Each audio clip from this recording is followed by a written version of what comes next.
I am going to teach you the sentence reordering. The sentence reordering.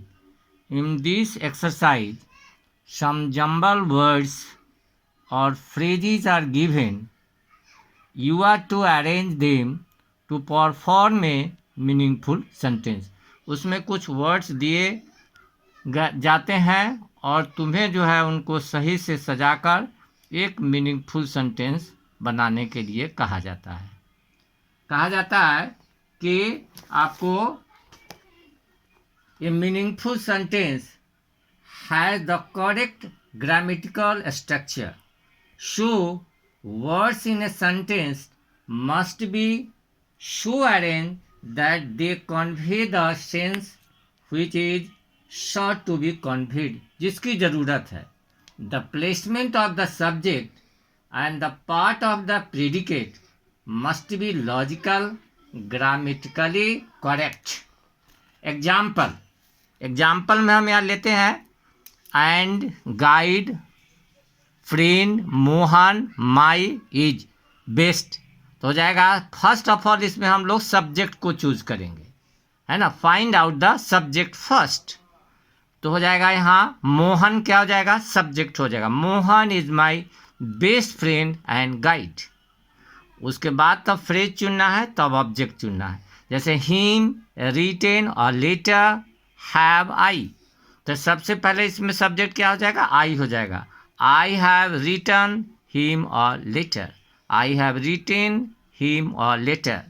तीसरा है progress, country, healthy, boys, girls, है ना.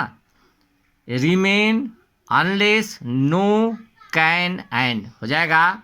No country. अब इसमें सबसे पहले हमको चुनना है subject.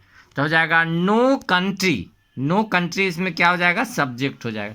No country can progress unless boys and girls are healthy. No country can progress unless boys and girls are healthy. So remember the basic sentence pattern in English. Basic pattern English का क्या है, तो उसमें है आपको subject, verb, subject plus verb plus phrase plus object. सबसे पहले subject, उसके बाद आएगा तुमको वर्ब, तब फ्रेज, तब ऑब्जेक्ट. अब इसका रूल है, कुछ रूल्स एंड रेगुलेशन है जो आपको हम बता रहे हैं, है ना. जो आपको पहला है place the complement after the subject. सबसे पहले हम लोग सब्जेक्ट चुनेंगे, उसके बाद वर्ब, उसके बाद फ्रेज और ऑब्जेक्ट डालेंगे. Example, she came to my room. So find out the subject first, then the verb, phrase और ऑब्जेक्ट. यही रूल है. सबसे पहले हमको क्या करना है, सब्जेक्ट को चूज करना है. दूसरा है place an adjective. Place an adjective before a noun. हम लोग जानते हैं एडजेक्टिव का क्या काम है, क्वालिफाइज अ नाउन. तो सब हम लोग रखेंगे कि place an adjective before a noun after a linking verb और आफ्टर अ नाउन और प्रोनाउन इन सर्टेन केसेस. जैसे एग्जाम्पल में क्या है आपको, she is a beautiful girl. यहाँ गर्ल क्या है, नाउन है, इसके लिए पहले क्या आ गया, ब्यूटीफुल आ गया. फादर वाज एंग्री, ये लिंकिंग वर्ब हो गया वाज, तो एंग्री उसके बाद आ गया adjective. I consider him wise, यहाँ हिम क्या हो गया, प्रोनाउन आ गया, तो उसके बाद क्या हो गया, वाइज आ गया.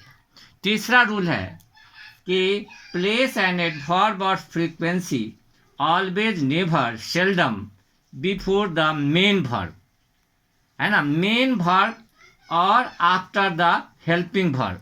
कभी कभी हेल्पिंग वर्ब के बाद रखेंगे. और जैसे है शी नेवर कम्स लेट, है ना. She never comes late. I always go to school. दूसरा है an adverb of manner. An adverb of manner frequently frequently, softly, loudly. Adverb of place, here, there, etc. And adverb of time, tomorrow, yesterday, usually after the verb or the object. है ना? जैसे example से इसको हम लोग समझेंगे.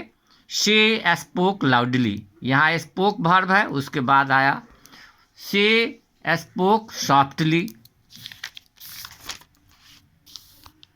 Ashok will come here tomorrow, तो यहाँ adverb of place and adverb of place here हो गया और एडवर्ब ऑफ प्लेस क्या हो गया. अब एक आपको नियम हम बता दे रहे हैं, नोट कीजिएगा कि इफ देयर आर टू और मोर एडवर्ब्स आफ्टर ए वर्ब और object, the normal order is, अगर दो रहेगा, इफ देयर आर टू और मोर एडवर्ब्स आफ्टर ए वर्ब और object, the normal order is, सबसे पहले क्या आ जाएगा, एडवर्ब ऑफ मैनर. सबसे पहले होगा एडवर्ब ऑफ मैनर, उसके बाद हो जाएगा adverb of place and then the adverb of time. इसको हर समय याद रखिएगा. अगर ऐसा रहेगा तो सबसे पहले adverb of manner, adverb of place and then adverb of time. Last है कि some adverbs like finally, usually, yesterday, tomorrow, etc. may come before the subject at the beginning. ऐसा रहेगा. फिर एक बार सुन लीजिए. Some adverbs like finally, usually, today, yesterday, tomorrow, etc. may come before the subject at the beginning. जैसे example से समझिए इसको. Finally, we decided to go. Today it will rain. अब इसका कंक्लूजन क्या है? तो कंक्लूजन है कि in order to rearrange the jumbled words, find out the subject. सबसे पहले सब्जेक्ट को पता लगाइए और उसको सबसे पहले रखिए. Then first, then the verb, phrase and object in the required order. फिर सुन लीजिए पुनः. In order to rearrange the jumbled words, find out the subject and place them first, then the verb, then the phrase and then the object in the required order. Example, likes everybody eat to food good, ये दिया हुआ है. तो इसमें सबसे पहले हम लोग क्या पता करेंगे, be first find out the subject. तो सब्जेक्ट यहाँ क्या हो जाएगा, एवरीबॉडी. उसके बाद वर्ब को फाइंड आउट करेंगे तो क्या हो जाएगा, लाइक्स हो जाएगा, है ना. तो everybody likes to eat good food, everybody likes to eat good food. अब फूड यहाँ क्या हो गया, तुमको नाउन हो गया, इसलिए यहाँ क्या आ गया, गुड आ गया. Heal diseases, modern drugs can always rams off, तो हो जाएगा ये. इसको आप सबसे पहले be find out the subject, ये सब्जेक्ट हो जाएगा a wide range of modern drugs, ये हो जाएगा a wide range of modern drugs can heal diseases. This is the reordering sentence. Reordering, I have tried to make it easy.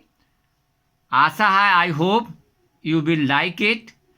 अगर आपको video अच्छा लगे, if you like the video, you will like it, share it and subscribe it.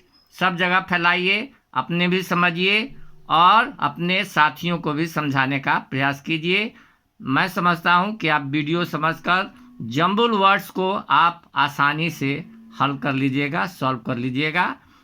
Okay, have a nice day.